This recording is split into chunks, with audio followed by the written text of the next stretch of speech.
We have an Insecticon Shrapnel. This is coming to us from the Transformers movie collection.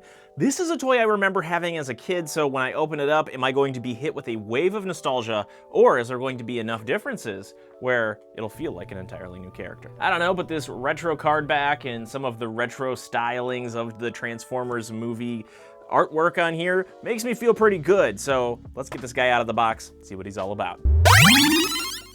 So the first thing you see when you get him out of the box is Shrapnel in alt form, and there are some accessories here. We have a blaster, as well as a bunch of Energon cubes, which is always a good thing to have when you have Transformers around. Gotta have that Energon. Let's start looking at him from his alt mode. So what I immediately recognize about this figure is that it does look a little bit different. There are some slight variations from what I can remember of having the original Shrapnel. Now, it has been a long time since I had that Shrapnel, so I'm going on memory alone, so hopefully if I find some good images of Shrapnel, the original one, I'll put them up on the screen here. And I think the first thing that changed is the arms. I want to say that the original arms were vac metal or they had some very metallic paint on them.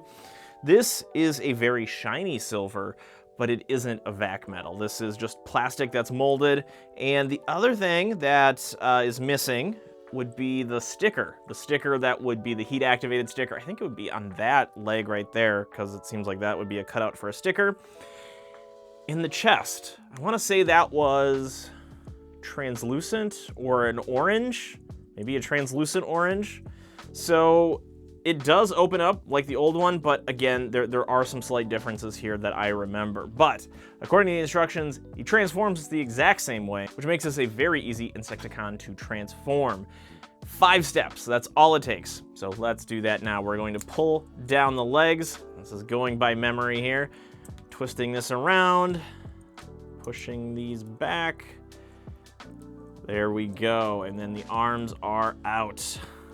There it is. There is Shrapnel. He is like I remember him. A very, very odd like robot form because of the arm sticking out of the head. It's a cool thing though. I like when things are a little unexpected. And extra blasters on a Transformer that are part of the antennae, that is something that I don't mind. Look at some of the accessories with him. So we can give him his blaster. Now his hands don't have any peg ports, so this just clamps around his wrist, and it looks close enough. It looks like he's holding it, so that's close enough for me. Now the other thing too, the Energon cubes, I think we can probably put some of these in his chest. This will be kind of fun. Let's see. There we go. How many can we fit? Okay, I got 1, and can we get 2? No, we can just get 1 in there. So this is a very, very, very, very, very, can I say very one more time? I will say very one more time. Very classic looking Shrapnel. It's fun to hold in my hand again because I remember playing with this toy a lot. It was one of the more easier ones to transform, and when I was a kid, that was a really nice thing to have. It was like something that you wouldn't have to get the instructions out to transform. And I'm guessing the reverse transformation is just as quick, and it is. Look at that. This leg is a little stuck though. This one's giving me a bit of a trouble. Why is that? Do I have to put these in a different order here? Why is this leg stuck? There it goes. Huh, I'll transform that a few more times. But I do like the look of the bug mode, or the Insecticon form. It's like one of those horned beetles or something like that. Like a Heracross or a Pinsir from Pokemon. This was before Pokemon, so I guess Pinsir got his style from here, which got it from an actual bug, but ultimately, I want to try this transformation out one more time because of those legs. That was a little strange. I probably don't need to transform him all back into robot mode, but now let's see what happens. It's a little tricky. I think it has something to do with the toes. Yeah, I think it's got something to do with the toes. The way this works is that this piece right here is his leg, and if this toe, watch, if this toe is down like that and you try to slide it back, it's gonna get stuck. So this needs to be back. That allows it to slide a whole lot nicer. So that was user error. I need to be a little more mindful, I guess. There is definitely whiffs of nostalgia when it comes to Shrapnel. but he's not the exact same figure, which is honestly an interesting debate, because when we have reproductions of toys that were historic or like very memorable, that are decades years old, and that also have decent resale value, and the early waves of Transformers being very sought after in all various levels of condition. So to have a reproduction, and I think we saw this recently with the Playmates Technodrome, is that it was smaller, it was slightly different, so that it wouldn't devalue the original or the authentic, we'll say, toy, but it also gave people the chance to play with these who might not otherwise take the time to track it down, find a good deal, or just spend the money to get it. As a collector myself, I think this is a great way of going about things. You have a toy that's nearly identical to the original. It plays, it functions the exact same way, but there are just slight variations, slight differences where things wouldn't get necessarily confused with an original to try to pass them off and kind of confuse the collector market or people coming in who might not have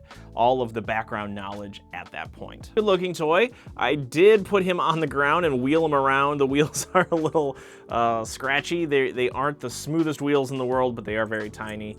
And I think that's mostly a secondary feature for all of this. It's just a fun little inclusion, a nod back to the original. But ultimately, I want to see how this guy plays, how he works, some of the joints, things like that. So stay tuned. I'm gonna get a little deeper look at Shrapnel, and I'll give you my overall thoughts. So I got more of a chance to play around with Shrapnel here, and just for scale, you can see him next to one of the newer core class. And ultimately, this functions exactly like I remember him, with one difference is that the toes on this are very loose. There's not a whole lot of stick to the joint here, and it just hinges up and down.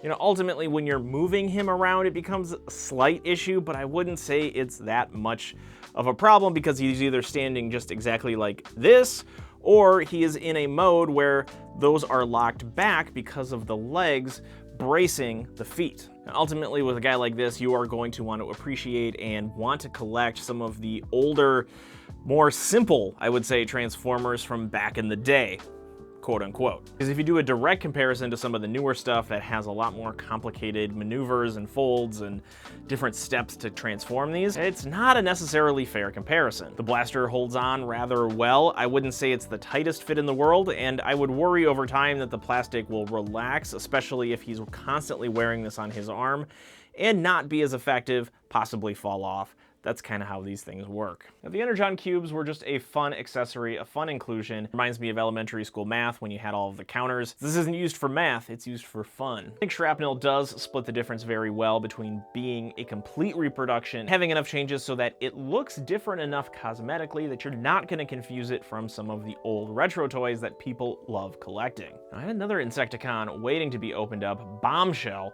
which it's going to be great to have a couple of these guys standing next to each other, because the Insecticon, they're a fun sub-team within Transformers. Because at the time, you got to think, you had cars, you had planes, you had all kinds of powered aircraft, and then all of a sudden somebody said, let's just make some bugs, which at the time was a very 80s thing to do. So let me know your thoughts. Do you like how this turned out? How it is very similar to the original toy, but just enough visual differences so that you don't confuse it. Curious to hear what people on either side of that debate are thinking. And if you want to talk more about action figures, pop culture, collectibles, figurines, and blasters, because we talk about anything action related here, be sure to hit that subscribe button, comment, like, share, whatever it takes to get more videos like this, because if you enjoyed our discussion on Shrapnel, I think you're going to like the videos that I have coming up. And that's all I know about Shrapnel. Thank you so much for watching. We'll see you next time.